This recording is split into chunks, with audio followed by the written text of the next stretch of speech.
On the other side of this heavy door, I can only imagine what they're thinking. Perhaps they're questioning my sanity, feeling quite unsettled by my absence. But their concerns are lost on me, and I have no interest in seeking their approval. With a cheerful grin, I waved at the trio of anxious figures beyond the door and called out, "Good luck making your way back safely." My name is Karen, a 32-year-old newlywed. Not long ago, my husband and I celebrated our first anniversary, and while we haven't started a family yet, I cherish this chapter of our lives. Before tying the knot, I adored embarking on solo day trips by train whenever I had a free day.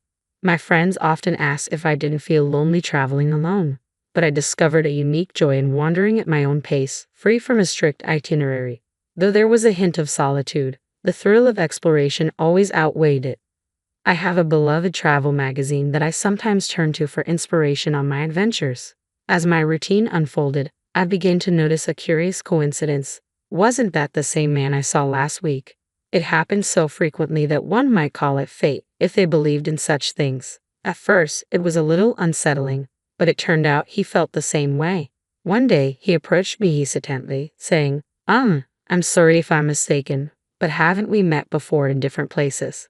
To break the awkwardness, I showed him my travel magazine and confidently explained that I was following one of its suggested trips. To my surprise, he revealed that he had the same magazine and smiled broadly. "That's how I met Mason, my future husband. He was captivating with a carefree approach to travel, always packing light for his journeys while I tended to over-prepare." He joked, "With everything going cashless now, all you need is a mobile phone." Our conversation sparkled with excitement as we discovered our shared passion for travel. We exchanged contact details, and our solo trips gradually transformed into joint adventures. I delighted in the fact that sharing experiences made them even more memorable, and local delicacies tasted better when enjoyed with someone special. After about 8 months of dating, Mason proposed, and I couldn't have been happier. Just 8 months into our relationship, we made the joyful decision to marry, embarking on what I thought would be a blissful new chapter in our lives. However, this happiness was soon overshadowed by the presence of Mason's parents, Austin and Janet, who lived just a 25-minute drive away. Both in their 50s, with Janet working part-time while they remained active in the workforce, they initially visited our home quite often. However, over time, we found a comfortable balance with fewer visits. Our post-wedding life included regular trips to various tourist spots, continuing a tradition we both loved. Recently, Mason embraced a minimalist lifestyle, carrying only his mobile phone and leaving his wallet with me. "It feels so light, I hardly look ready to go out, do I?" he joked with a satisfied grin. I silently wished he would at least carry his wallet, but it was a minor inconvenience. Then one ordinary day took an unexpected turn when Mason casually suggested, "By the way, my parents' wedding anniversary is coming up. How about we invite them on our next trip?" I felt a sudden tightness in my chest at the suggestion, but I forced a smile and replied, "Yes, that sounds great. We haven't seen Janet and Austin recently anyway." Mason, oblivious to my discomfort, didn't notice the strain in my expression. The next day, when I called his parents to extend the invitation, they were thrilled. "I guess I have to give it my best shot," I thought, bracing myself. Honestly, I find it challenging to be around my in-laws. They aren't unpleasant people. We just don't seem to mesh well. I'm quite reserved and prefer calm environments, while they are the epitome of high energy, which can be overwhelming for me. The first time I met them, their boisterous enthusiasm took me by surprise. "Nice to meet you. I'm Mason's mom, and this is his dad," they declared with the gusto of stand-up comedians, causing me to tense up involuntarily. Later, when the four of us, Mason, his parents, and I, went out for dinner, they chose the restaurant. I wondered if it was one of their favorite spots, given their enthusiastic choice. When we arrived, I was greeted by the sight of an all-you-can-eat buffet. The idea of meeting their son's girlfriend for the first time in such an informal setting made me chuckle to myself. "We've been so anxious today that we haven't eaten anything since this morning," Janet exclaimed, her beaming smile seemingly immune to any nerves. "That's right, we need to get our money's worth," Austin chimed in, revealing the true reason behind their skipped breakfast. Their loud voices drew discreet chuckles from other diners, making me feel a bit embarrassed and eager to leave. I glanced around, hoping Mason shared my discomfort, but to my surprise, he had already headed off to get food. Not to be outdone, His parents also jumped up, ready to load their plates as if preparing for a long winter's hibernation. Watching them, I couldn't help but wonder, can I really become a part of this family? I managed only a strained smile amid their boisterous energy, finding myself barely able to touch my food as I wrestled with doubts about my future with Mason. However, my apprehension softened a bit when they affectionately remarked at the end of our meal, "What a wonderful girlfriend Mason has. He may be a bit awkward, but please take good care of him, Karen." Their sincere words warmed my heart. I loved Mason, and despite their overwhelming nature, I believed his parents meant well. When Mason proposed a few months later, I accepted without hesitation, convinced of our bond. Yet it turned out I wasn't as skilled at reading people as I thought. At our wedding, Mason's parents seemed to overlook the solemnity of the ceremony. Their attention instead focused on the buffet, much to my own parents' dismay. Mason's brother Brian appeared to be the only one aware of the awkwardness.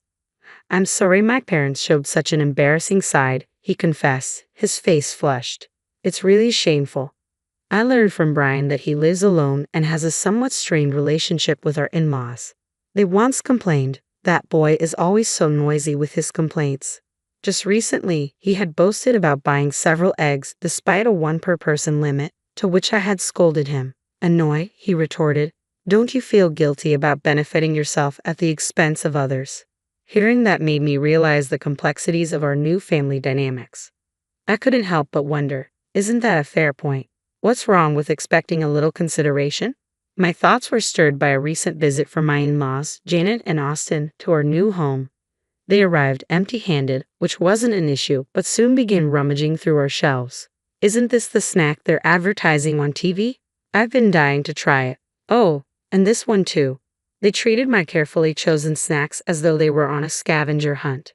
Mason, ever so nonchalant, told them, "If you want them, take them home." "That's fine, right, Karen?" I wanted to express my frustration right then and there, but all I managed was a forced smile. It was becoming clear that my in-laws were quite the moochers, their constant casualness wearing me down.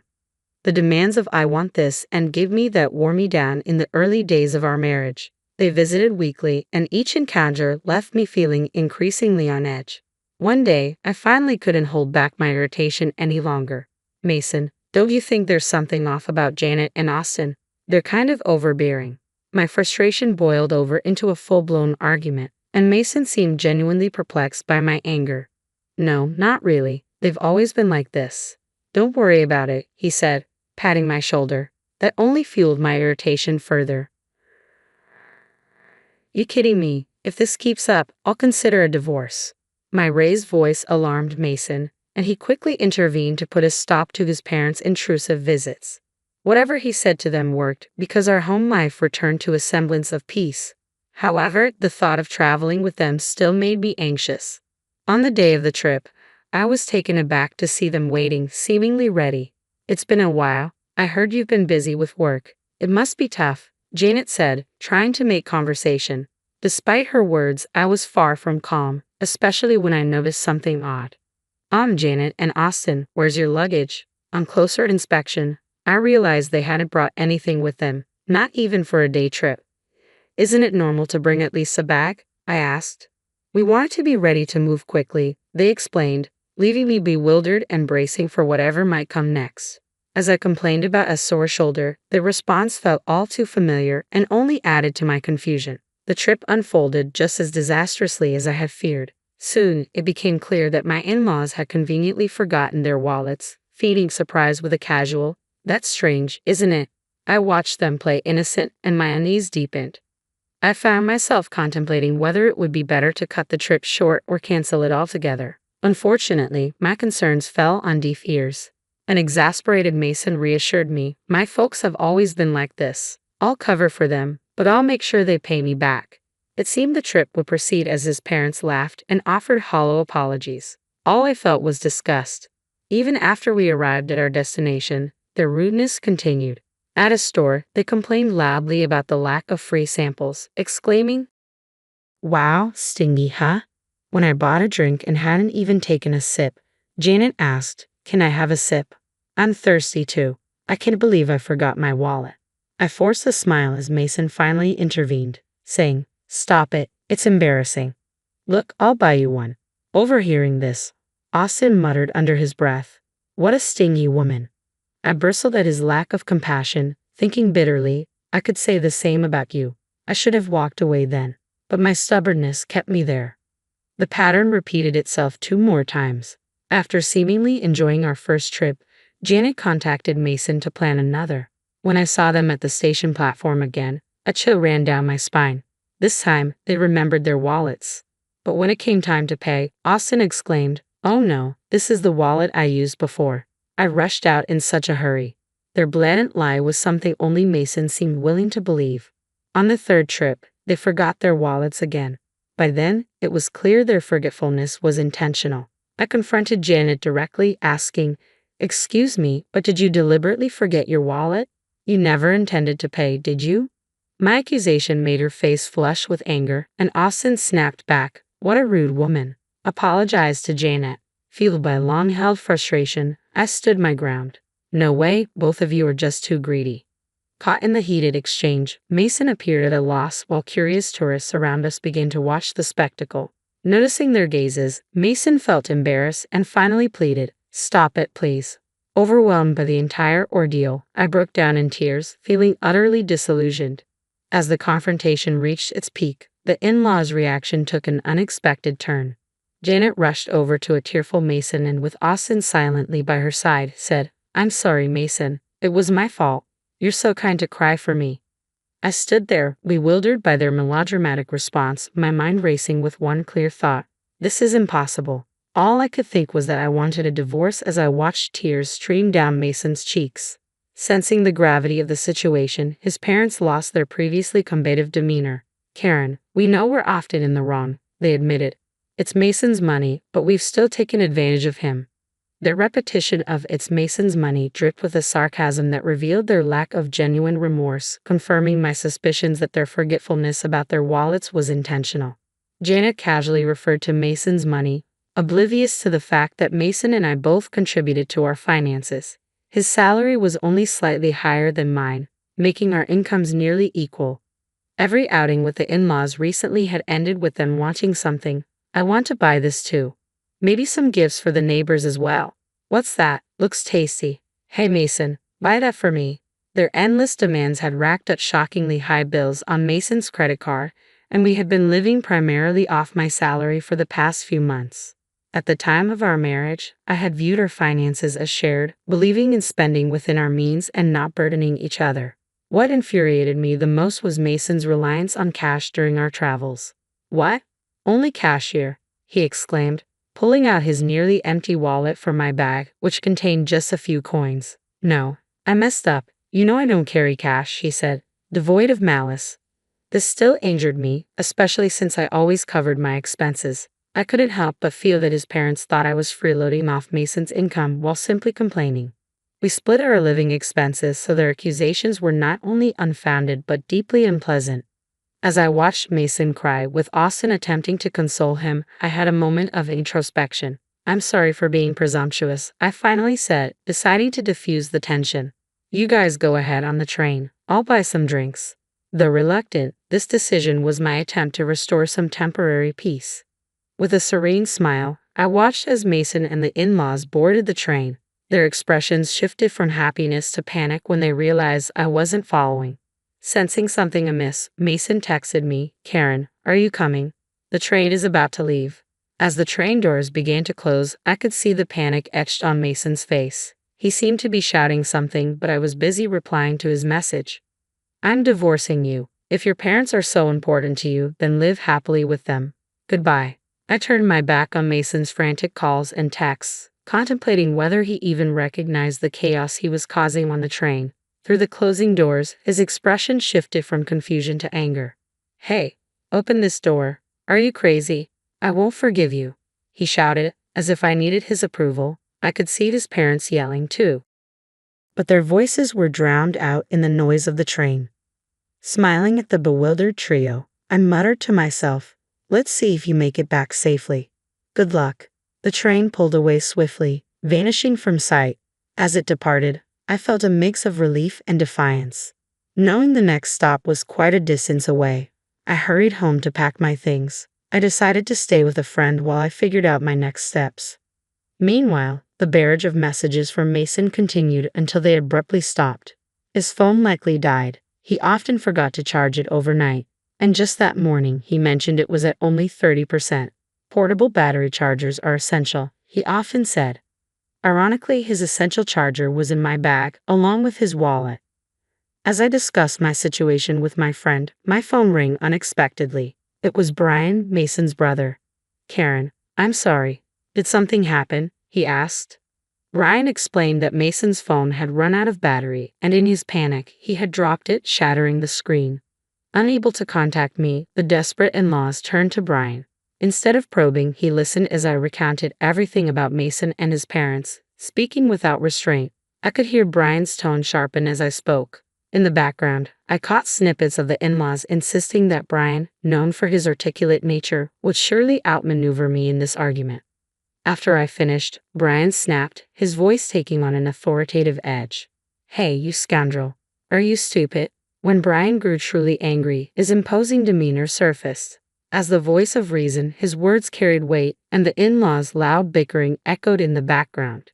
Choosing that moment, I quietly ended the call. Though Mason had initially been unsettled by the idea of divorce, my firm stance communicated through a lawyer led him to reluctantly accept the separation. Later, Brian confided that the in-laws had a notorious reputation, disliked not only by neighbors but also by those they had known in school. When Mason moved back to his parents' house, he quickly became the subject of local gossip, and now all three of them seldom ventured outside. Mason's colleagues, unsure how to address the rapid divorce, began to treat him cautiously as if he were a sensitive topic. Finding some humor in the situation, Brian shared that the in-laws were infamous even at the local supermarket for their shameless antics, such as demanding discounts on nearly expired items or asking for freebies due to minor damages. He expressed his long-standing embarrassment and disdain for their behavior, noting that their actions were influenced by a gambling addiction, which explained their constant search for bargains and seemingly insatiable hunger. When people asked me about the reason for my divorce, I simply mentioned a fundamental difference in values. Tolerating such behavior would require an extraordinarily broad-minded person, something I realized I could not be. Since the divorce, I've continued my work and even taken on a side job as a freelance writer, inspired by the success of my travel blog, which caught the attention of a publisher. My passion for travel has seamlessly blended with my new writing assignments, and I've discovered that traveling solo suits me best.